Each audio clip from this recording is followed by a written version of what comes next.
Welcome back to the Capibaras English podcast, the place where we turn your language fears into your greatest strengths.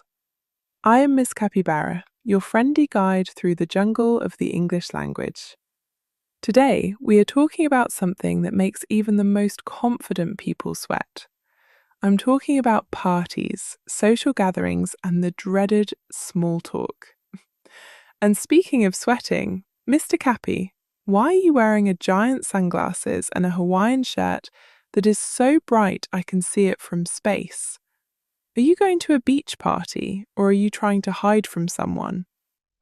Oh, Miss Capibara, you caught me. I'm actually invited to a housewarming party tonight. It's an international group, so everyone will be speaking English. And honestly, I am terrified. I've been practicing my cool guy look in the mirror, but the moment I imagine someone walking up to me and saying, "Hi, how's it going?" my brain just shuts down. I feel like I'm going to stand in the corner next to the chips and pretend to be very interested in the ingredients of a tortilla. I call it the social panic. How am I supposed to make friends when I can barely remember how to say, "I like music"? Oh, Mr. Capi, the chip corner is a very popular place at parties for people who are nervous. But you can't make friends with a tortilla. Listen, the social panic is something everyone feels. Even native speakers get nervous.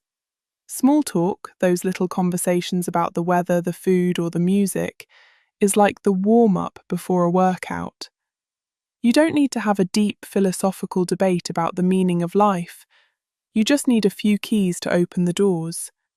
Today, we are going to give you those keys. We are going to teach you how to enter a conversation, how to keep it moving, and even how to leave it without feeling awkward. Okay, I'm listening. Because right now, my only plan is to say, "Yes, the weather is nice," 50 times and then leave. I need more than that. I want to actually connect with people. I want to leave that party feeling like I made a friend, not like I survived a disaster. Where do we even start? How do I walk up to a group of people without feeling like an intruder?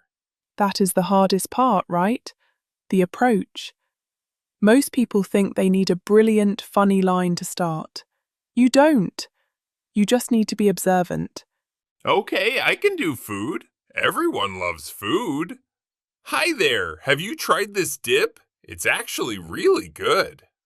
Hi there, have you tried this dip? It's actually really good. Hi there, have you tried this dip?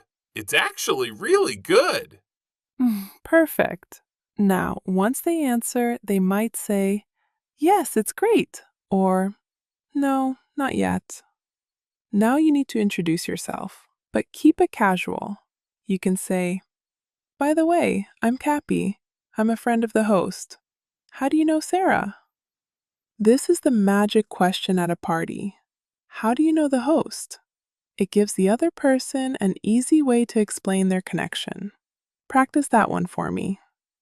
By the way, I'm Capi. How do you know Sarah? By the way, I'm Capi. How do you know Sarah? By the way, I'm Capi. How do you know Sarah? Brilliant. Now let's talk about the conversation flow.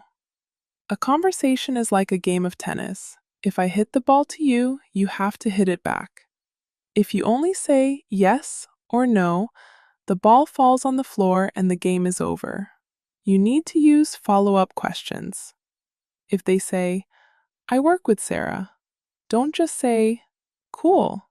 Say, "Oh, that's interesting. What kind of work do you do there?" This keeps the ball moving. Let's practice that, "Oh, that's interesting" part.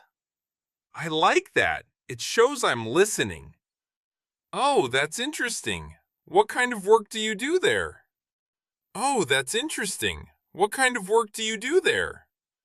Oh, that's interesting. What kind of work do you do there? You sound like a natural. Now let's imagine you are talking for a few minutes. You've talked about work and maybe the music. But then there's a silence, a dead air moment. Don't panic. This is the perfect time for a universal topic. Everyone has hobbies, everyone has travels, and everyone has favorite movies. I like to ask, so what do you like to do when you aren't working? Or, have you traveled anywhere interesting lately? These are open questions. They require more than a one-word answer. Try the travel one, Mr. Capi. Have you traveled anywhere interesting lately? Have you traveled anywhere interesting lately? Have you traveled anywhere interesting lately? Now here is a secret weapon for social situations. The compliment. People love to feel good about themselves. If you see someone with a cool watch, a nice dress, or even a funny t-shirt, say something. I say, I love your shirt. That's a really cool design. Where did you get it? It's a great way to make someone feel comfortable and start a new topic. Let's practice a compliment. I love your shirt! That's a really cool design. I love your shirt! That's a really cool design. I love your shirt! That's a really cool design. Very good. Now, let's talk about the group entry. This is the scariest part for me, too. You see three people talking and laughing. You want to join, but you don't want to be rude.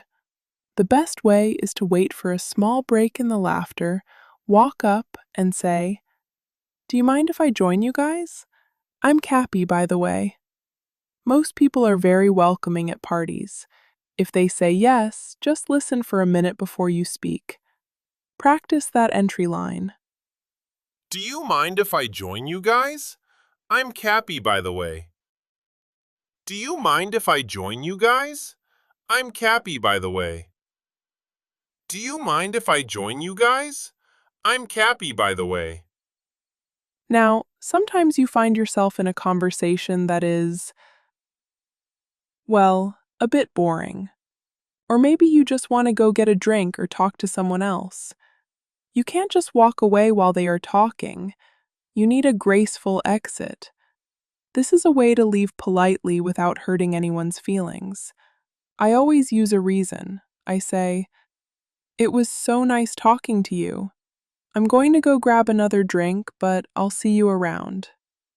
Or, I'm going to head over to the food table, but let's talk more later. It's polite and clear.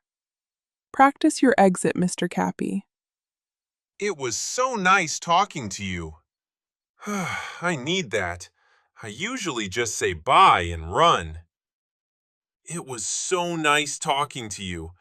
I'm going to go grab another drink. It was so nice talking to you. I'm going to go grab another drink.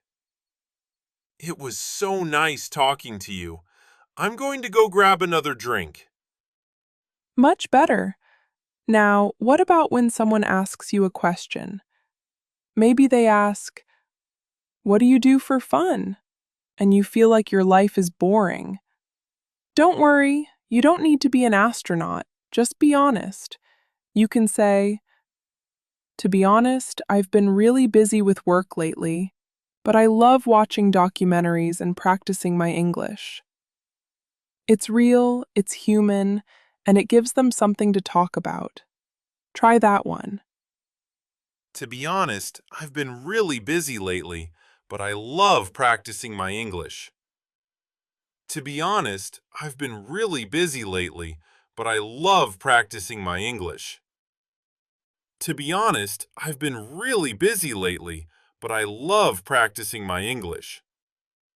Mr. Capi, you are ready for that housewarming party. You have the greeting, you have the follow-up, you have the travel question, and you have the exit. How do you feel? Are you going to keep the sunglasses on, or are you ready to show the world your social capybara face? I think I'm ready to leave the sunglasses at home. Honestly, Miss Capibara, The graceful exit is the one that makes me feel the best. I always felt trapped in conversations because I didn't know how to stop them. Knowing I can say, I'm going to get a drink, makes the whole thing feel less like a prison and more like a fun event. And how do you know Sarah is a genius question? It's so simple. It really is. Small talk is just a bridge. You use it to get to the other side where the real friendship is. You don't have to be the funniest person in the room. You just have to be the most interested person in the room.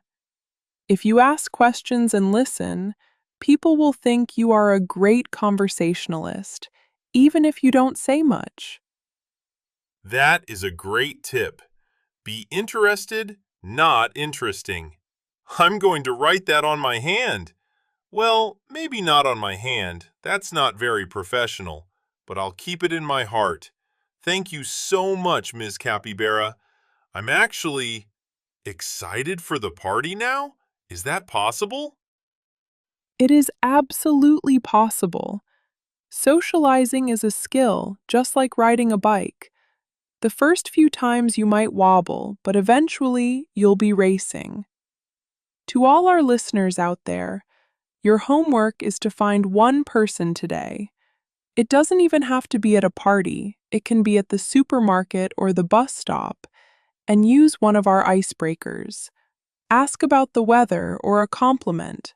Just start the flow. Bite the bullet. I love it. Thank you for joining us on the Capibaras English podcast. If this episode helped you feel a little less socially panicked, please subscribe to our channel, hit the like button, and leave us a comment. We want to know, what is your favorite icebreaker question? Yes, share your secrets with us. And don't miss next week's episode. We are going to a very different environment. Our next topic is the office kitchen. How to navigate workplace small talk and coffee breaks. Because sometimes talking to your boss while making coffee is scarier than any party. Oh no, the boss in the coffee machine. That's a classic. I'll be there for that one. Thank you, Miss Capibara. See you all next week. See you soon. Stay social and keep practicing. Bye-bye. It was so nice talking to you. I'm going to go grab a drink.